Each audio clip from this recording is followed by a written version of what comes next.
अस्सलाम वालेकुम ख़वातीन व हज़रात, आज हम जिस मौजू पे बात कर रहे हैं वो बहुत अहम है कि आर्ट में जो फेक्स निकल रही हैं, जो ऐसा काम जिनका कोई मुंह सर नहीं होता बट उनको जोड़ा जाता है मास्टर्स के नाम से, उस मौजू पे ये डिस्कशन है.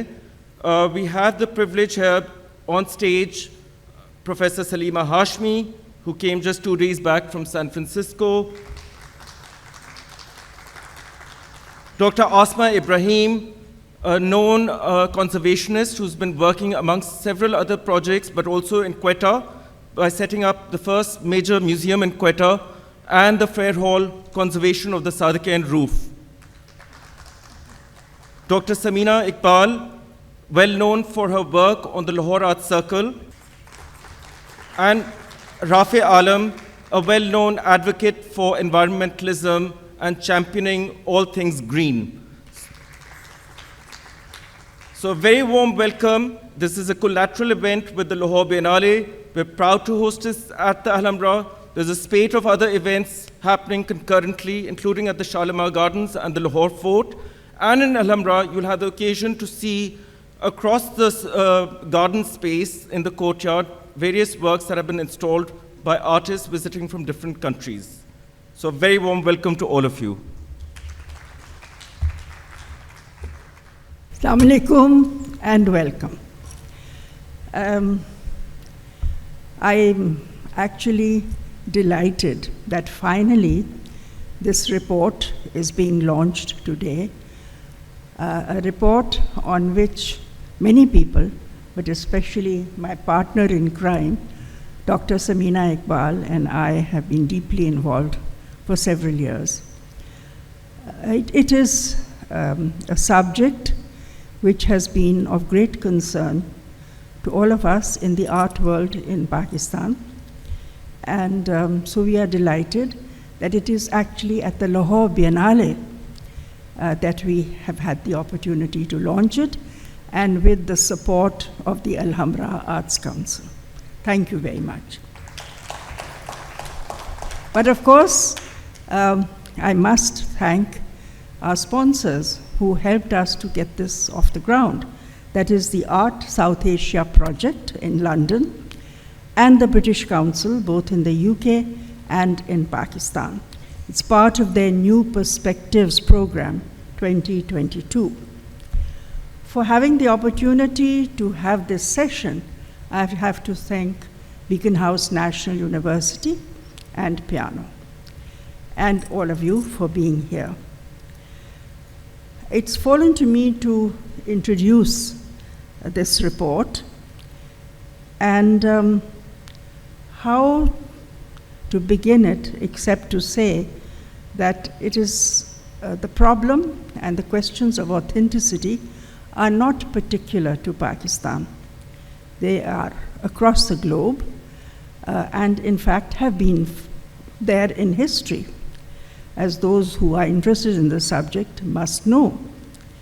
Imitation, they say, is the sincerest form of flattery. And in fact, those who imitate others or influenced by others, whether they're artists or whether they're people who make artifacts, are paying tribute to those that went before them and who were the great masters. So one then asks, so what is the problem? Those of us who've had the opportunity to visit museums all over the world see sometimes a very diligent painter sitting down with an easel and a chair, and they're painting a copy of an old master. It might be Velázquez, it might be Goya, it might be Rubens. In the Lahore Museum, not so often, our miniature artists take away a copy, a print, and copy it in their own studios, in the miniature studios next door at NCA. But there's no doubt that learning from the masters is an important part of learning processes and also paying tribute to the great and important people who've been there before us in history. But we're talking today about a different problem. Forgery, derived from the Latin word fabricare, it's a fraudulent imitation or copying. It can be of banknotes. It can be somebody's signature. It can be a document.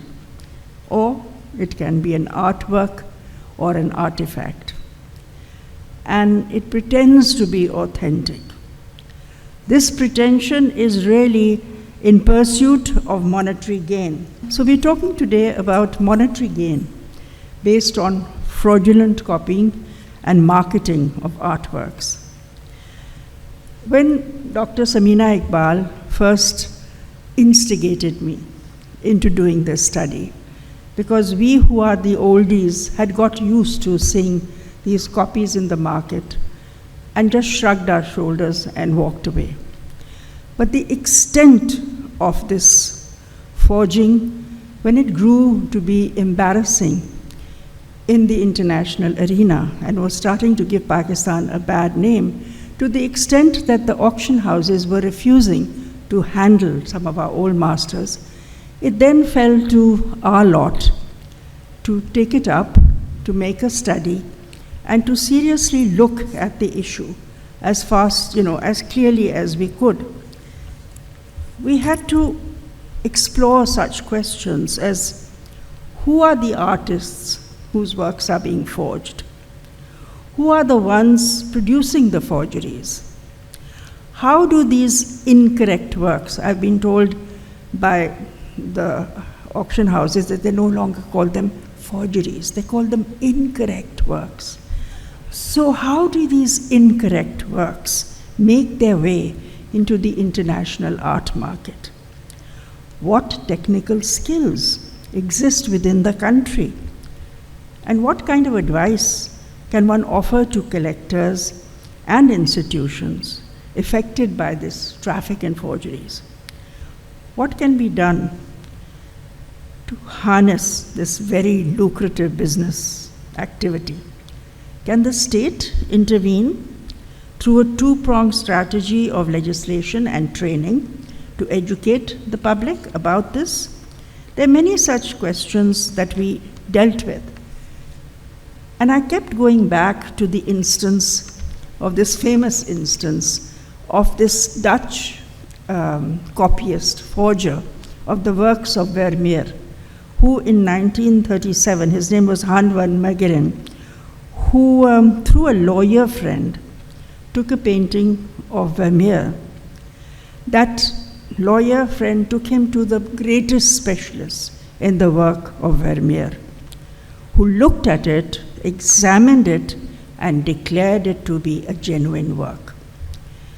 If that was so, if such a great scholar could be persuaded that the work he was looking at was a genuine Vermeer, then of course, in today's world, there are many ways in which a genuine article cannot be told apart from one that is incorrect. What happened to the forger of Vermeer is an interesting story. I can ask you to look into it through Google. But we know that very often artists themselves have been involved in deception. That becomes a much more difficult thing to deal with. Salvador Dali, for example, signed 1,000 sheets of paper before he died. And that was to assist his widow to be able to make a living, a comfortable living, after Dali had departed from this world. So it's not a new process. It is something and not unique to Pakistan. It's been going on forever and in different places. We don't pretend that this is a comprehensive study. It just offers a preliminary understanding of how deep-rooted the problem is. It is just a baseline study. It seeks to garner attention for a problem that is flourishing at the behest of some extremely influential persons in the field. We take full responsibility for the shortcomings of this report.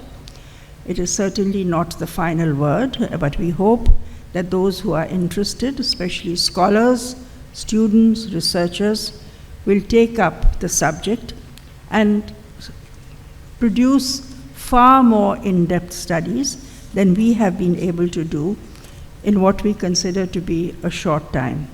One thing is certain, that there are a very large number of people involved in this work, in duping collectors and duping institutions. They are benefiting and profiting from this activity. They are becoming smarter and smarter. They are aging canvases.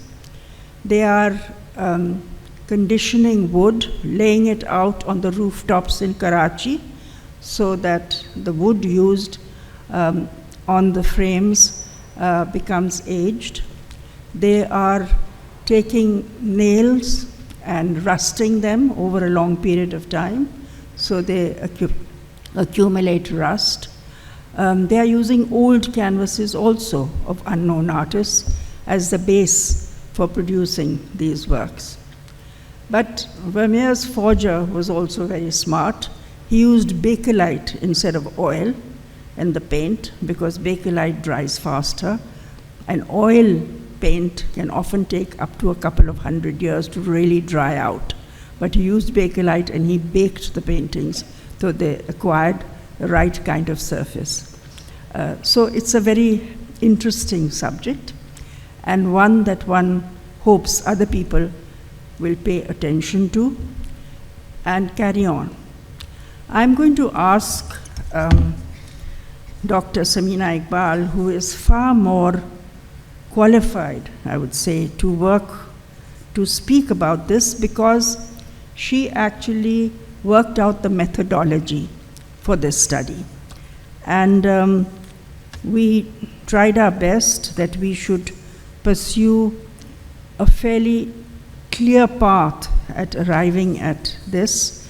We refrained from naming a very large number of names, except when it was staring us in the face and had to be put down. And therefore, I think that it remains what we hope is a scholarly study and not a journalistic investigation, which was not the purpose of this exercise at all. So I would like Samina now to speak about the methodology we employed, and as we go along, I'll be asking her certain questions which will elucidate the methodology. Thank you. Would you start by explaining the methodology? So, like Mrs. Hashmi mentioned, this is a really complex business, and if you would read the report, that we have printed few copies, and we hope that you guys will, people who are interested, stakeholders, they'll take a copy with them and read through it. So the methodology we followed was, first of all, was the visual analysis. So critically examining the visuals, and like Mrs. Hashmi first briefed, that the way we came upon this project was that every now and then people will send us pictures when they are pictures of the paintings that they were interested in buying, and they would either send it to Mrs. Hashmi or to me, and Mrs. Hashmi and I would switch and forward to each other the images that we were getting. And we were surprised the kind of works that we were getting. Like some of the works were amazingly hard to tell, they were such good copies. Others were really, really bad copies. So we started out with so the first thing that we were doing was, when people were sending us images, we would tell them that we can't give you any certification on this, but and of course we were not offering any certification of any kind, but we would give them our opinion, what we think of the works. So the first thing we were doing was that we refrained from giving any opinion on photographs, because that's the worst way of looking at an image and declaring whether it's Satyan or it's Chuktai or it's even Zahur Saab's painting, Zahurul Akhlaq's painting were also coming in. So we were looking at the paintings, actual paintings. We interviewed a lot of people, which included gallery owners, collectors, heirs, and private collectors also. Auction houses, sorry, I was missing that. And so the investigation, like Mrs. Hashmi said, it was really not like a journalistic, but it was really scholarly. So we were really trying to understand what really instigates making fakes and copies. And it was very interesting to find out, and this is why we just keep saying it's very complex. Like Mrs. Hashmi mentioned, even some of the artists were involved themselves in like sort of, I'm not going to say like they were creating fakes, but sort of providing opportunities which could later be used to produce reproductions. Mrs. Hashmi gave one example, but there were many others, like, Sadkan had somebody who would help him with the studio work, and the person started like, tracing those and doing a side business on that. So we were really interviewing many people. So I think we conducted about like more than 22 interviews with various people. So that was our like secondary resource. We also went into the field. We visited many galleries in Lahore and Karachi, and of course, like, this was a year-long project, and so we had a restriction of time. So we went to Lahore and Karachi, many galleries, many houses, and we looked at the works. So that was another way of looking at it.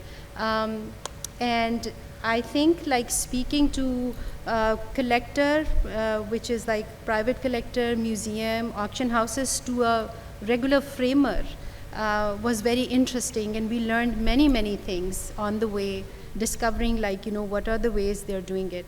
So the idea that like, why would people make forgeries? Of course, simple, straightforward answer, easy money, but then also like, how are they doing it? And what are the circumstances that really compels them to do such things? So we came across many reasons. One of the big one was that, people who don't get acknowledged, like Mrs. Hashmi was giving the example for Vermeer's copier, who actually copied Vermeer because he wanted to make sure that he's putting this out, that he's a better painter than a Vermeer, and he was going to withdraw from there. And then it didn't happen, because once he made money on Vermeer's copy, which nobody recognized, he just kept making. So maybe after doing like 12 or 15, the reason why he was caught was not because he was making forgeries, but because he was selling the paintings to the enemy, which was to somebody in Germany. And that's how the business came to an end. And on the trial, he really made the point that, he was making the paintings because he was a better painter than Vermeer, and nobody still acknowledged it, that, that was the case. Later on, I think a lot of things just came to the light that he was telling the truth. So the point is that, a lot of painters who are really wonderful artists, they don't get a space, they don't get a place in the art arena, and they have to make the livelihood. Of course, supply and demand, auction houses were also number one in sort of like, raising the prices and encouraging, not in the sense that to make forgeries, but of course they want more and more. So where is the more and more going to come from? Unless it's produced as reproductions, I mean, there is always a stop for those. Other things that we realized was that, a lot of, unfortunately, and this is with the exception, I'm not saying, not painting it with a wide brush, that a lot of artists' families were also involved in propagating such things. And I think we all see examples here and there. Every now and then we come across that. So these were the kind of things that we were looking at in terms of like how they were making, like Mrs. Hashmi mentioned, it's a very systematic way of making them and then also disseminating it. One of the ways that we found very interesting was that getting those reproductions in publications. Because the first thing, as an art historian myself, I first of all look at where the painting was published, where it was exhibited, looking through the books, looking through the catalogs. So I think some of them were very smart to just include those reproductions in publications. So then people don't doubt it, because it's like, oh, it was already printed, so how could it be a fake? We also came across many interesting facts like the role of the elites, the role of the upper class buying these works, sometimes innocently buying them, not knowing, but then upon finding it, they don't know what to do because there is a huge investment that is being made, so they are reluctant to admit to that. Secondly, sometimes it's coming from a good friend and they just can't really say anything because how could they deceive them? Another fact which is also very interesting is that having a Sadkan, a Chughtai, a Shakir Ali in the house is itself a status symbol. So people, of course, bank on that as well. So all these reproductions, so we know that Shakir was not a prolific painter. Like, he didn't produce like hundreds and thousands of paintings, but like now you see that the market is flooded with these works, with his works. So then we find out interesting ways. Sometimes the paintings are as it is copied, and then other times there are smart ones which will take certain signature styles and then compose them into new compositions. So then there is like, even after Shakir died, there are still paintings which are produced by Shakir. So, there are things like this.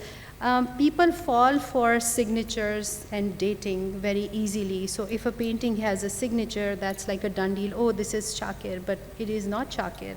I mean, a lot of those painters were not signing their works, including Sadkan and Chughtai. Some of the painters were also making similar versions of their works, which was also like becomes a problematic thing. So I think these were like all the interesting discoveries that we made while we were like doing this research. We started out on a very innocent journey, and it just turned out to be like, much more complex and more nuanced, and ways why we can't stop it, and how do we just not like really take names and just expose people like who are doing it, because you need much more stronger evidence to do that. So I think things like this was like part of this journey of like year-long exploration.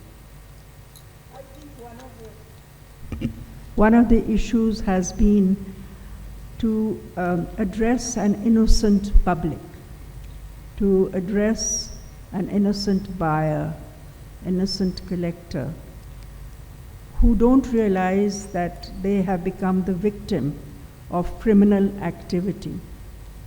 People don't realize that being sold a forged painting is like being passed a forged banknote. So this is because there is that lack of conversation in the public domain. One of the things I'd like to ask you, Samina, before we go on to the fact that we are not only talking about paintings, is methods of dissemination. You've already said that getting it into a publication is one of them. What are the other ways of dissemination, and how do we catch up with it? How do we stop it? So I think one thing that we came across very frequently was that the paintings were, by word of mouth, they were like, sent out to us and to other buyers, to collectors. But there was like a letter attached to it, which was an authentication letter, which really didn't mean anything. The letter said, this painting has been in our family for last 10 years, 20 years, 30 years. And then which you would say like provenance. And then the, letter bearer would say like, oh, this was given to, and if you would ask more about that, they would say, oh, this was given to my dad on such and such occasion and such time. But nothing more than that. And then another way that, framers, just the framing shops had played a very vital role in producing images. And I think it's not like really an old story, but like recently I came across knowing somebody, a graduate student, whose work was shown in a gallery, and then the work was returned to him. And then some buyer like called him up and he said, look, your print is like fading, can you do something about it? And he's like, huh? I didn't even sell the work. And so basically that work was like, I don't know, maybe the printer like forwarded it to somebody, sold it to somebody, but then the artist came to know like he never sold the work. So I mean, there are these, you know, dubious galleries which we have come across. I think in Karachi we have made many trips to Khadda Market, and there are like all the other galleries that, you know, we visited, and they would refuse to let us in and even show the work. Those are other ways of like disseminating the works, but usually it's going through like, you know, families. And one of the things that people fall victim is every time something is coming from an heir, they just close their eyes and they think that, okay, this is the genuine work, and they just fall for it. But then we know that we came across many families, and the heirs especially were authenticating works, and there was a percentage of commission involved in like authenticating those work, verifying those work, and they would get their cut. So I mean, there were also these ways. It became so bad that I was accosted outside my gate with somebody who was holding a work which they said was by Jamil Naqsh. And I took one look and I said, it's not. And so I walked inside. He offered my driver a large fat sum of money for me if I would sign an authentication letter. Just to inform the public that we are talking big bucks here now. It's not a small amount. And that is what worried us during the course of our study. There was one gallery that refused to let us put a foot in the door in Karachi, said they only invite in corporate clients by appointment, which was news to us. Another fact that we found was that there was consignments going from Karachi of original artworks which were paying tax to the income tax and to customs, which meant that the volume of that trade was immense. These are worrying facts that we have come across. There's no way that there can be that large a volume of original artworks of the masters of Pakistani art traveling abroad to be sold as the genuine article. But as we found out, Samina, there has been a great deal of work done with antiquities in Pakistan, because they preceded us in our investigations. And someone like Asma Ibrahim, who's done this work for 40 years, and our other panelists, Dr. Samad, who could not make it from Peshawar, because as people might know, the road transport between Peshawar and Lahore is somewhat interrupted right now. So, but he did send us some remarks that perhaps you would like to share, and then we'll go on to Asma. Yeah. So I think before proceeding to Dr. Samad's introduction to the antiquity laws that he made sure that they passed through the assembly was in 2016, I think we should also talk about, like, you know, why we think that this cannot be stopped. So maybe you can just talk about that, like, you know. I think we have a problem here because we did approach lawyers. We got a very positive response from Rafay, because I think he is an activist in any case. With others, we got a little bit of a cold shoulder. Like, well, we think that the laws against sale of antiquities is good enough, or export of antiquities is good enough. We don't need to narrow it down to the problems that you are describing. That had us worried. When we spoke to galleries and to auction houses outside Pakistan, the first thing they said is, we don't like the paperwork that a work comes with, which was an eye-opener for us. The more paperwork there is of authentication and provenance and certificates stating that the painting was so-and-so years old, the more we are suspicious and the more we doubt it, which is news for us, frankly speaking. But when we go back into, and this is something that Asma can enlighten us on, there is a dearth of experts in this field, and neither of us is setting out as experts. We are simply people who've looked at a lot of work over a long period of time. Yeah, I'm trying to go with this. Yeah.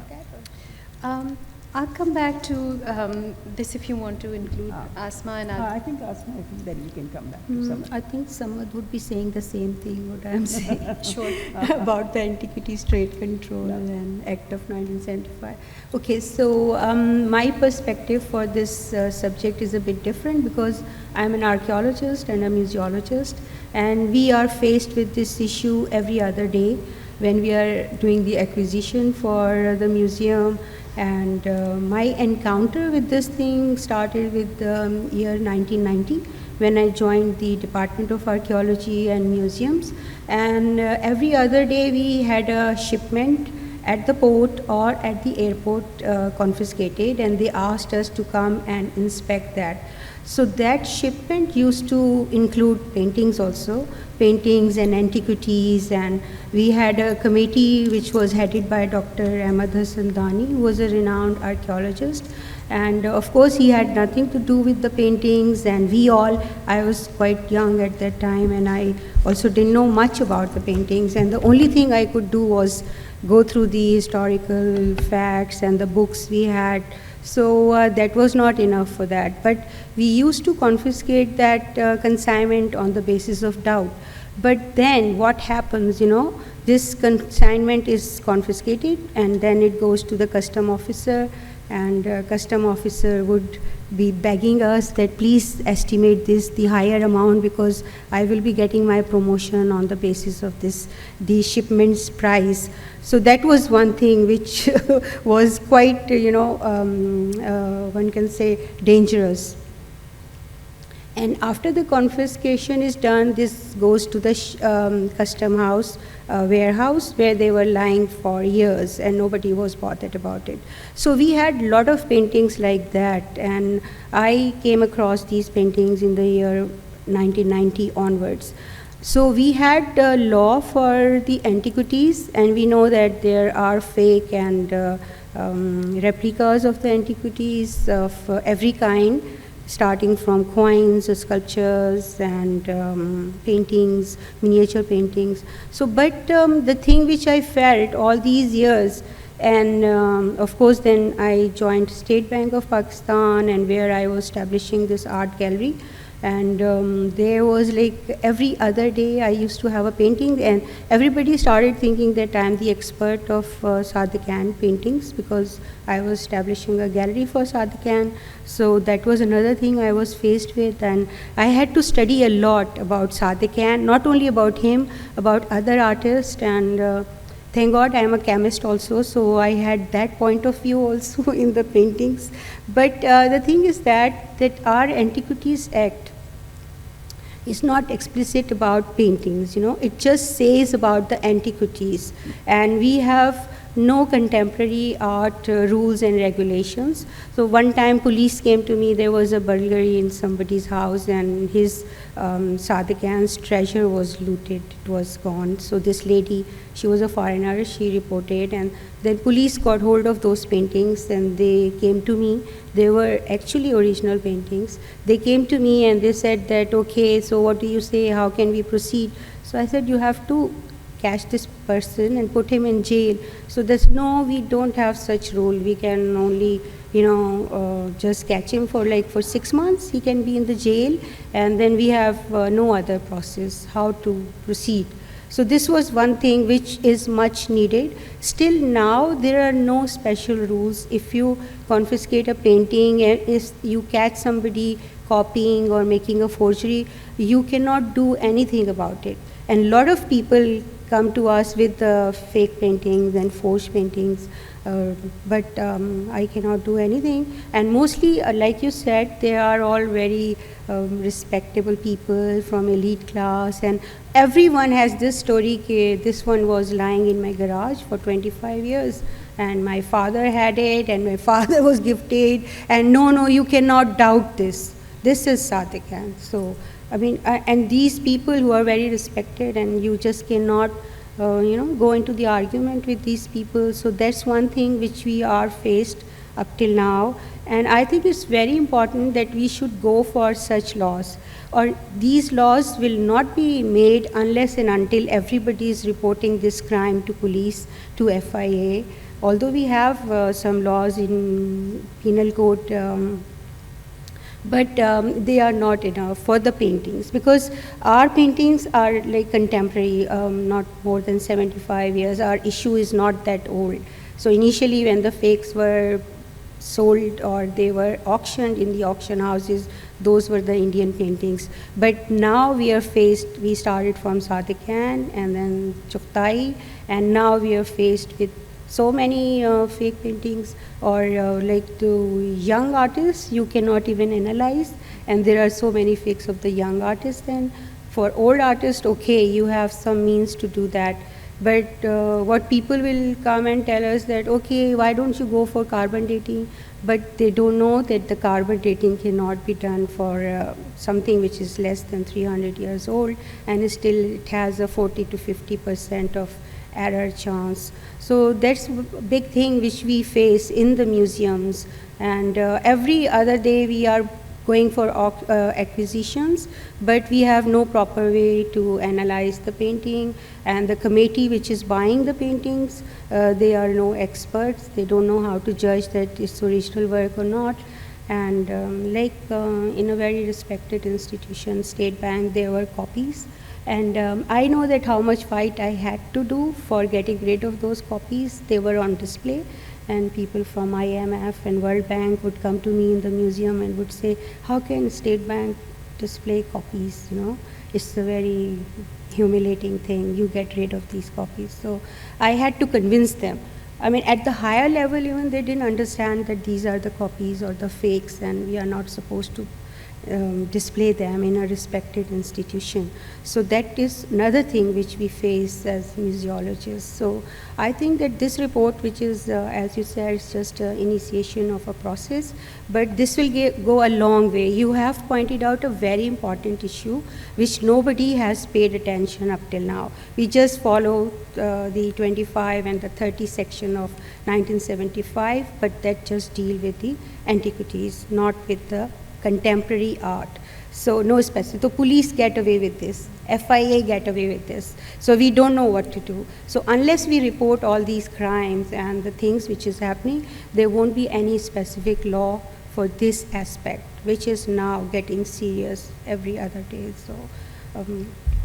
So where does your expertise come into this? We are faced with a very difficult situation, Yes. which there are no clear-cut They aren't. guidelines for us. If we come to you and say, advise us, how do we go forward with And that's exactly, Mrs. Ashmi, what you asked me to do. And it gave me the opportunity to look at some of the laws that we have around about deceptive practices and so on. Look, I always believed that, imitation is a sort of very good form of flattery. But we are now also delving into territory where there's deceit, there's fraud, and there's money involved. So you're moving into the criminal sphere over here. We have a variety of sorts of remedies for this type of behavior, fraudulent behavior and things. But what I'll try and explain is, it doesn't provide a tight fit for the nuances of art forgery. So, for example, we have something called the Sale of Goods Act, 1916, which which basically, whenever you're selling a product, they are now statutorily imposed conditions on the, you could say, veracity of the product, its quality, and other warranties included. And thus, if you buy something which isn't what it was promised, essentially that's the violation of the Sale of Goods Act. You're buying something that isn't what was promised. You are allowed a remedy of retrieving the money that you paid for it. So you can sue somebody for damages under the Sale of Goods Act. But if anyone has any experience with the Pakistani judicial system, good luck. It'll take 20 years, and then there'll be an appeal and so on. But nevertheless, it is a remedy. You could try and hold someone for copyright infringement. We have a Copyright Act and an ordinance from the 1960s that prohibits the illegal reproduction or without permission and license of copyrighted goods. And a copyright can be owned by an artist, but the difficulty here is that even though the Copyright Act provides for a 3-year jail sentence and a 100,000 rupee penalty, the infringement of the copyright can only really be acted on by the owner of the copyright. That could be the artist or someone the artist sold the painting to or someone that the painting subsequently arrived at. It doesn't provide a remedy to the purchaser of the fake or counterfeit document. You know, the action will have to be taken by the artist or the holder of the copyright. We have also the Pakistan Penal Code from the 1860s, has a whole chapter on forgeries. But by and large, these are related to forgeries of documents, forgeries of seals and stamps, and of wills. It's not really designed for the forgery of art, although Section 416, 420 deals with cheating, and Section 420 that everyone's familiar with deals with the deceptive practices regarding property. And while counterfeiting art broadly falls under the sort of definition of cheating or the deception envisaged under Section 420, what you're going to get is a penalty of imprisonment of 2 years and a fine levied on the person who committed the fraud. But you're not going to get your money back if you paid for the painting. So even here, the penal code is not quite enough. The areas that it focuses on deception aren't really artworks, and where there is a remedy, there isn't a remedy to receive back the money that might have changed hands.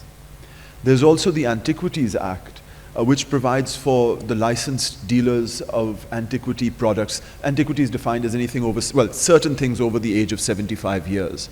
And that's another trouble with using the Antiquities Act, because the reproduction of an antiquity with the intent to commit fraud is a punishable offense. You can get 6 months in jail and a fine. But it has to be at least a 75-year-old artwork that you're forging. It doesn't really deal with the modern art that we're seeing in Pakistan as well. What you need, therefore, if you ask me, is this is not sufficient enough. And as Mrs. Hashmi was explaining, there is a vast amount of money involved in art transactions in Pakistan.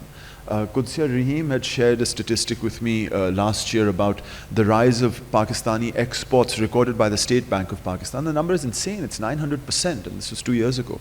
So this is a matter of some concern because it involves the reputation of Pakistan internationally. It involves vast sums of money transacting hands, some of which could be fraudulent as well. And so the current legal system that we have, which dates back to the 1800s and then the 1975 Antiquities Act, is not well suited for the type of techniques that are being employed and the type of ruses that are being employed. So if you ask me, well, then you need something special. You need a special legislation or maybe an amendment to the Penal Code, which provides for specifically the fraudulent reproduction of artworks and the compensation of money for any such artwork purchased. Beyond that, there's some questions as well. How do you deal with the aiders and abettors of this sort of counterfeiting and forgery? The galleries that might be involved, the framing shops that might be involved. And penalty is one thing. I mean, what we're talking about is the law doesn't properly prosecute counterfeit, so it doesn't return the money. But beyond that, beyond the law, there also needs to be an agreed upon system of verification of art. And that really is for the artist community or maybe the academic community to generate some sort of, whatever it may be. I think I'll stop there.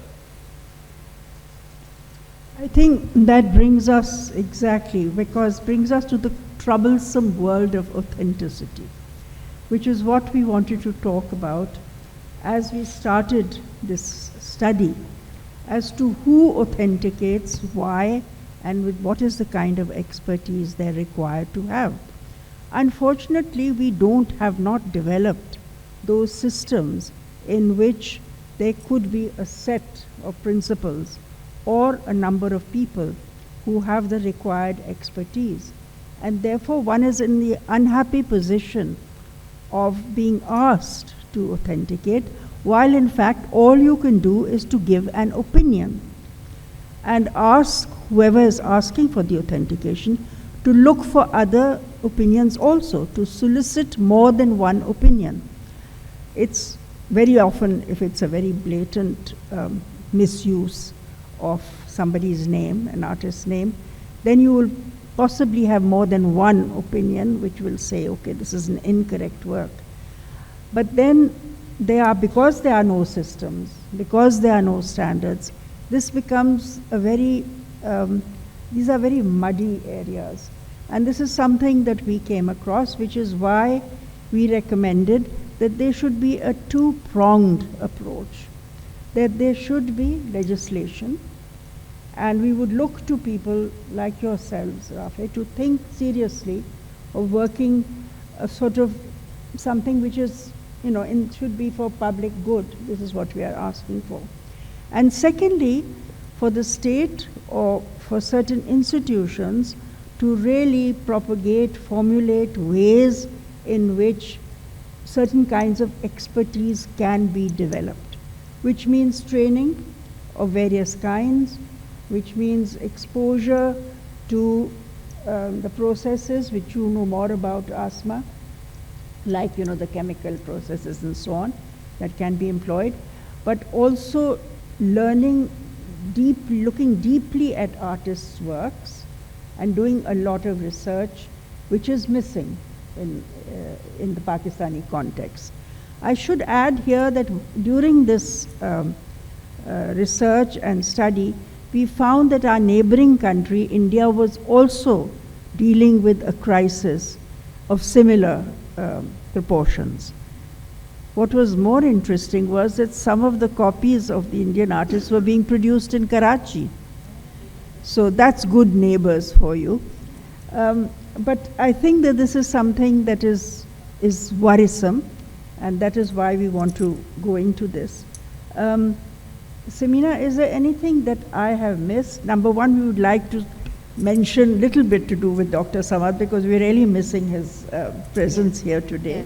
So I think I just wanted to add, what you pointed out. I think not having a repository or archives, and I think John Tain is sitting somewhere here, who worked at Asiaart Archive before. Yes. And we should really say thank you to Asiaart Archives. Exactly. For saving some of our archives. Yes. So I think the idea, I think I wanted to go back to Rafay for a second, when you pointed out, the idea that we should have, there is the copyright law that exists.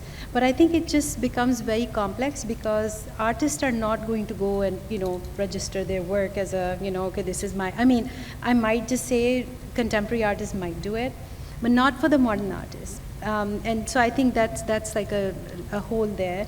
But then we don't have the, tradition of archiving artists' work. So for us, whenever we are looking at work, when somebody sends us a painting to me or Mrs. Hashmi, we're scrambling through the books. By the way, we have 7 to 10 books on art history of Pakistan, and so many little pages of colored pictures. So we try to find magazines and old articles where we can find some trace, something similar to that. So I think missing the main repository, having an archive. I also wanted to bring this to the attention that, the idea of the foundation, because I was invited last year to Giacometti Foundation in Paris, and I realized that they had a very nice system set up to verify works of Giacometti. And so they actually had a board of directors and whatnot, so there was not only one heir sitting and just saying, okay, this is my uncle's work or this is my dad's work. It was like a whole system. They would look at the work, it would be presented to the committee, they would only take 5 to 10 works yearly to authenticate, and the whole board would unanimously come to a conclusion whether it is the right work or incorrect work. So I think those kinds of systems and things we really, really lack in Pakistan. We don't have. I think you made a very important point here, that the system cannot be from a personal point of view. That is very often loaded in favor of the artist family or people who become really the promoters of a particular artist. So I think one has to, there has to be a word of caution there. Can I add something? I feel that there should be a committee consisting of different subjects, you know, a chemist, art historian, artist, because nowadays as we are advancing into analyzing the fakes, the artists and the fake people, the persons who are involved into that, they are also advancing in techniques. So initially we could just check the canvas, we could check the paint, we could check the pigments, but now they are advancing in their techniques. So we need people who are specialized of different subjects and in this committee, and it's very, very important that we need a committee because they easily get away, because we cannot say anything about it that, okay, for 100%, nobody would listen to us because we are not artists, and the department would not like to involve artists. They don't think that they are necessary. So the committee should be consisting of the different subjects. Just a quick word here, because I know, Asma, that you agree that there's a thing called replicas, which museums, and very successfully in your museum that you were director of, the State Bank Museum, you produce replicas, which are a wonderful way of everybody enjoying something that they saw in a museum and liked. And we certainly do not want to deny that way of dissemination of information about good works that are in our museums, and that if there are good replicas, they can go all over the world, and it's very good, you know, PR for what is in Pakistan in terms of heritage and history. So there is that uninformed, you know, such judgment sometimes about saying, you know, making a replica is a crime, which it is not. So I think we have to make a distinction here. We're talking about things that are quite different.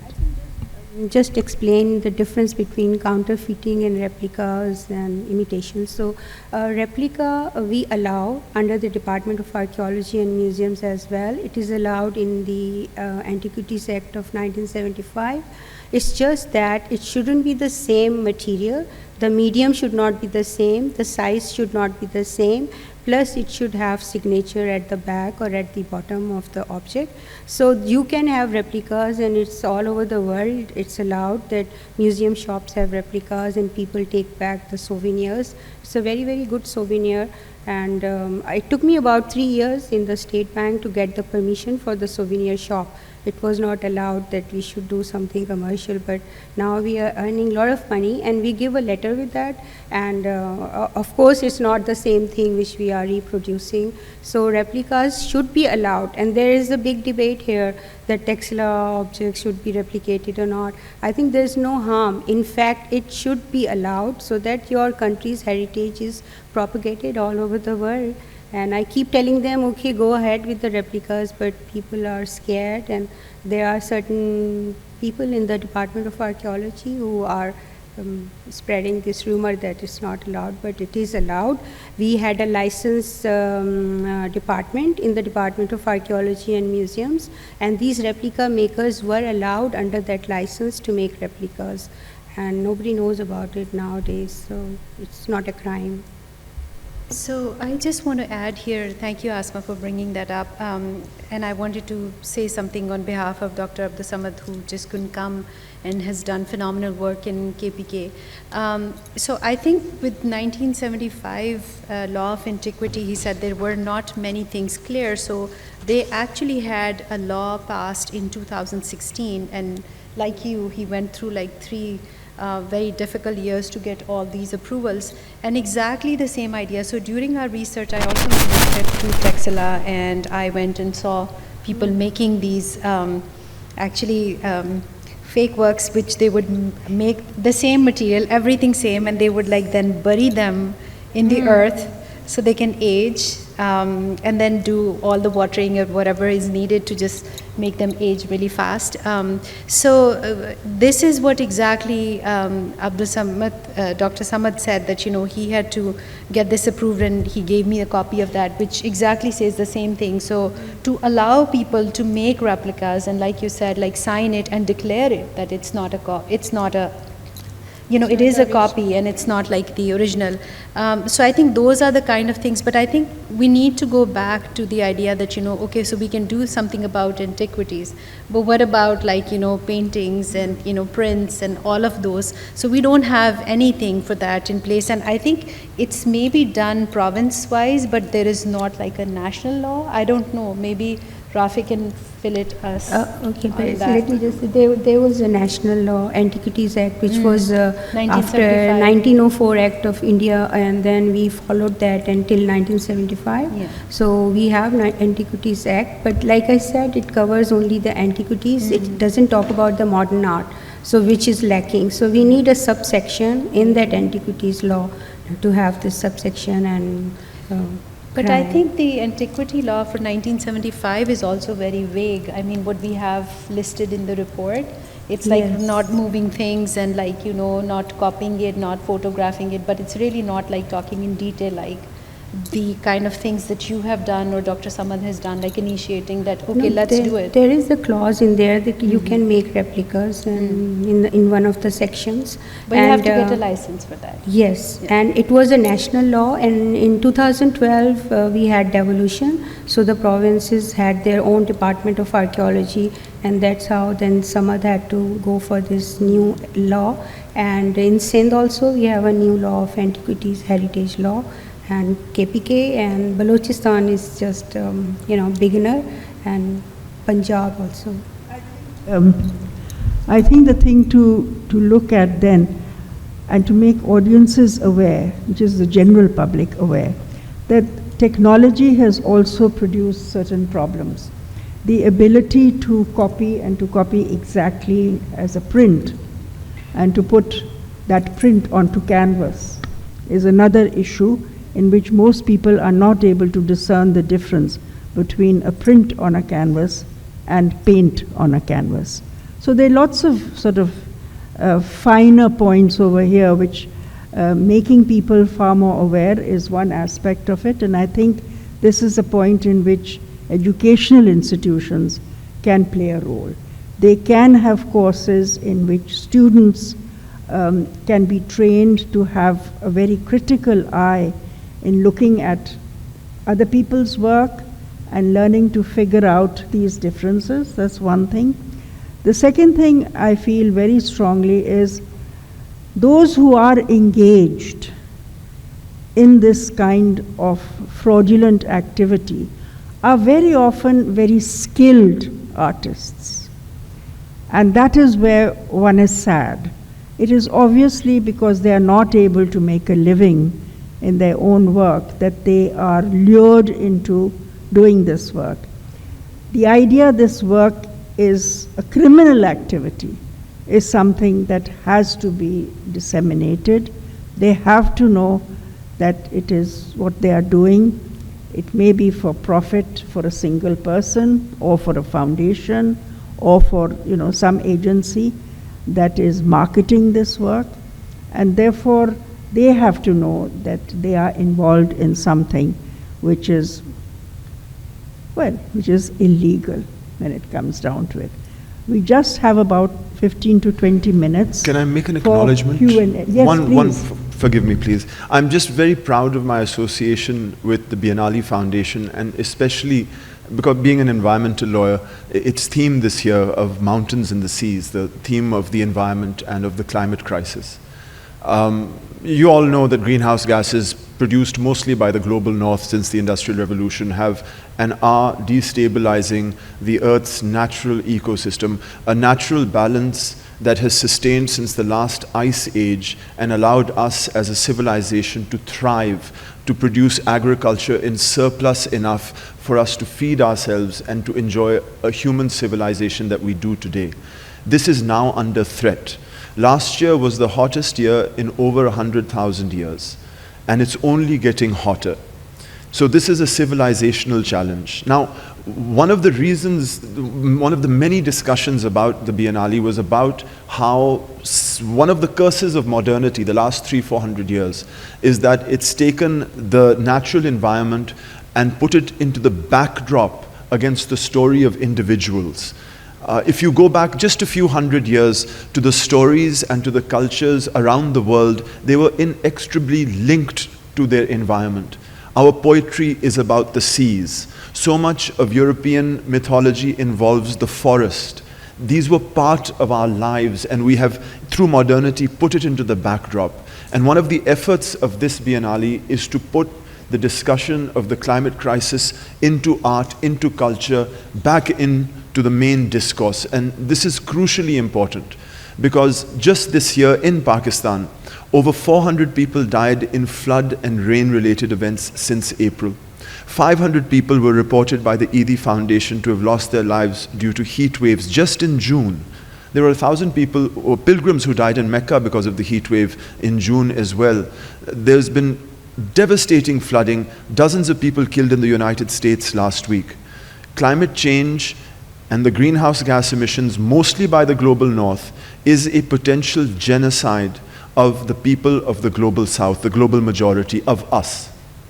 And I say this in solidarity because today is the October 7th. It's 1 year since the genocide in Palestine started, and I wanted to acknowledge that I, and I hope all of you, stand with the people of Palestine and their right to have a state.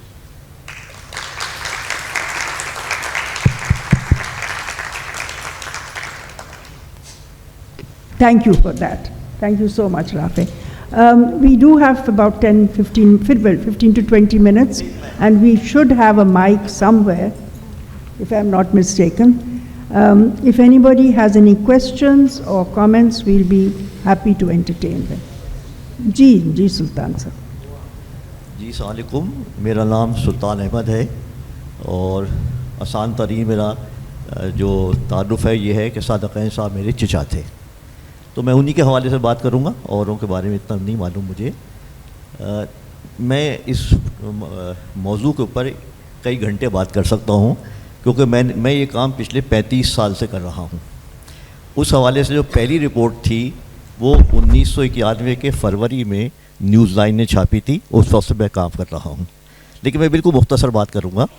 देखिए, painting को तो बहुत मुश्किल है कि किस तरह से सही और गलत साबित किया जाए, बहुत एक मुश्किल काम है. लेकिन बाज़ चीज़ें उनकी ऐसी हैं जिनको साबित करने की ज़रूरत ही नहीं है, वो है साबित, और वो है सूरह रहमान की 32 पैदल, जो यहाँ क्या है national school of public policy, वहाँ अभी जो सादक़ैन गैलरी है वहाँ बनी है. मैं उस पर ये किताब मुरतब कर रहा हूँ. ये कोई 125 सफ़े की किताब है जिसमें 80 कम से कम या 90 जो हैं वो इमेजेस हैं. अब मैं चाहता हूँ कि अगर आप लोग इसमें मेरे साथ कंट्रीब्यूट करें, 10-10 लाइन लिख के दे मुझे, अब वो ताकि उसे मज़ीद जो है उसकी अहमियत बढ़े. बस ये मैं कहना चाह रहा था आपसे. ये वो किताब है जो मैं लाया हूँ, इसमें है. बहुत शुक्रिया. आई थिंक कि आप समझ गए हैं कि जो हमारी काविश है वो यही है कि भाई जो genuine ji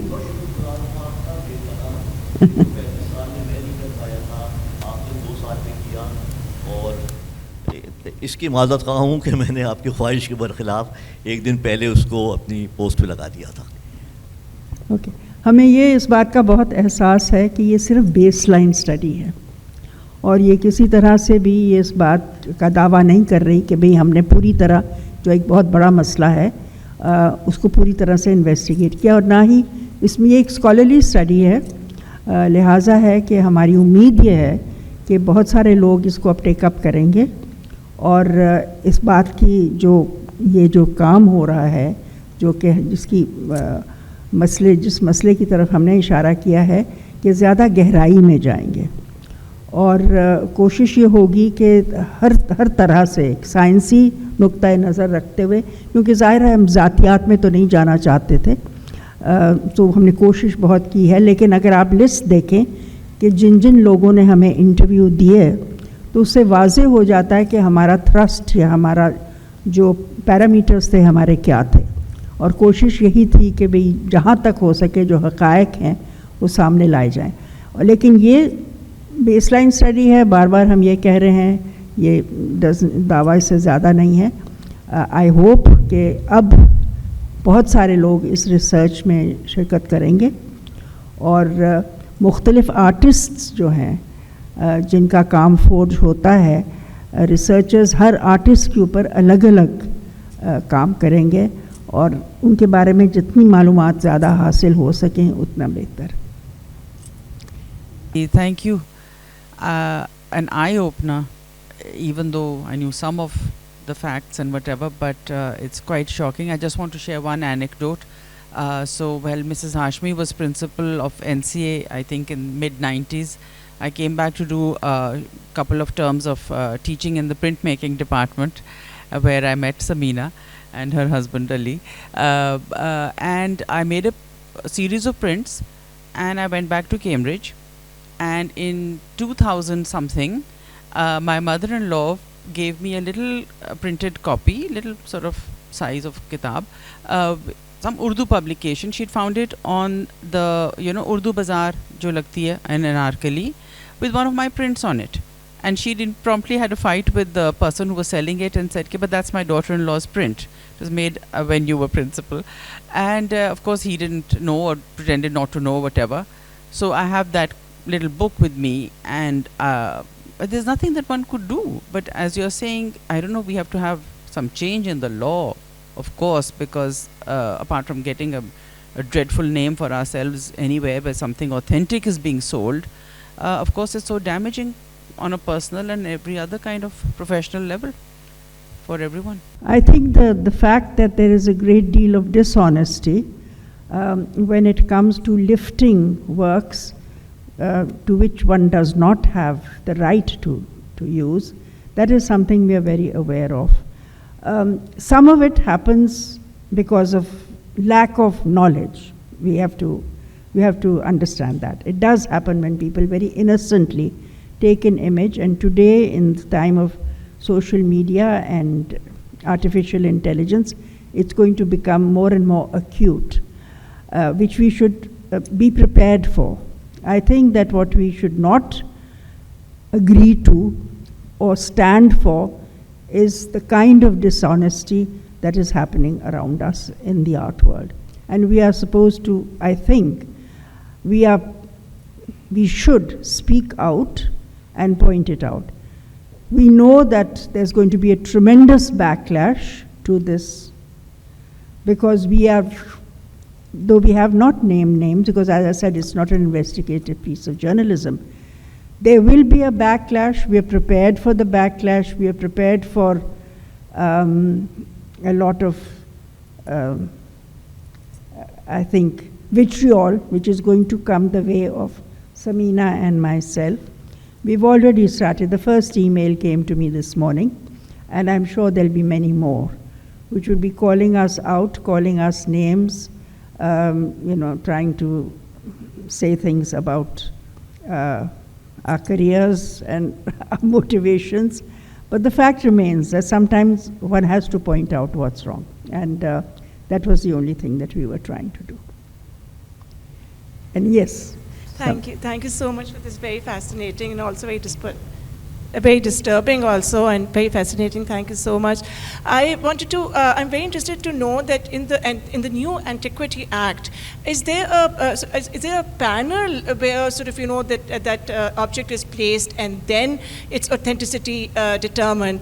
Because like we have talked about that, okay, individual experts can give their opinion, and that can be subjective obviously and can vary. So now since there is a new act, because I also, when I was director of Lahore Museum, things like that used to come sort of in front of me as well, because there was one person who got Gandhara and then what were supposed to be Harappan objects and Mehergarh objects in her inheritance, and sort of she approached a museum. And so we then asked Gandhara experts, and then by chance Mr. Mark Kanoya was there, and sort of I requested him, he was kind enough, we went to their house, and all of the Harappan objects, he said, were fake, and some were some were like that they were not fake, but different parts from different objects had been pasted into one, that kind of thing. That becomes even more difficult because they're actually original, but then, they've been compiled from different objects. So what I'm very interested to know is that this, for example, the KP Act, what kind of a mechanism does it give for authenticating an object? Thank you. Well, I speak of one occasion when I used to be on the museum board a long time ago, and there was an acquisition proposed of a small sculpture about this size, and it puzzled everybody. Didn't quite seem to fit into any known period. So I told the seller that, okay, if you don't mind, I took it to Islamabad to show to Dr. Dani, a long time ago. So Dr. Dani was equally puzzled. And he said, somebody very smart has actually made a fake, and they have used, there was Pali written on one side of it. There were certain Egyptian elements in it. There were certain medieval Indian elements. And yet the stone itself seemed to be, from Taxila. So, somebody had gone to a great deal of trouble to produce this work. And Dr. Dani said, if he's selling it for a reasonable sum, I'll keep it as a very good example of what forgers can do occasionally. Then there was another occasion in which he told me himself that somebody in the evening had brought him a Gandhara piece, very, very big and very fine. And he said, yes, this is genuine after looking at it. But he said, something stopped me. And then I said, no, bring it back in the morning. Let me have another look. So when it came back in the morning, he said, I then realized why I was puzzled.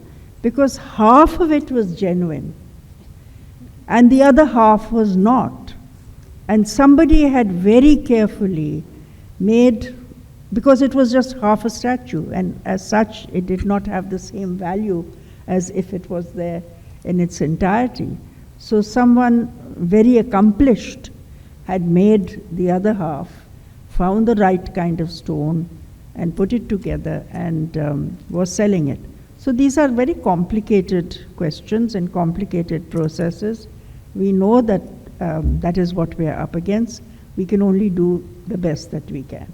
Very informative talk by all the speakers, but I want to know that the artists who are not living now and their own families are involved in forgeries and copies and provenance and everything. What would you do about that?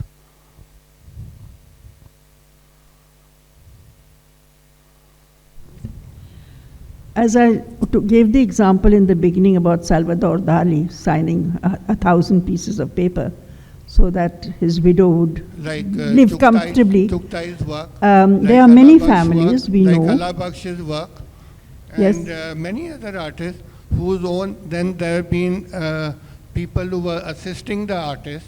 Now the artist is dead, the assistants are making paintings and signing because they knew how to sign. So what would you do about that if the family is involved? Even Suda's family, Hussein's family, Ahmad Hussein's family also gives provenance on payment. So what would you do about that? Which is why this study was required, precisely for this reason. And we do hope that it will lead to some further, firstly, realization, awareness, and perhaps then certain concrete steps.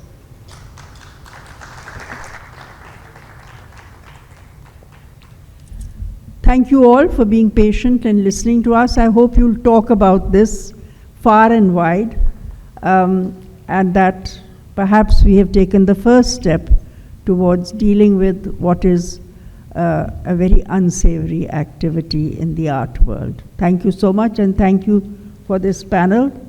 And thank you, Samina, for being my partner in crime. Well, now we need Rafay to help us after this, after the crime has been done.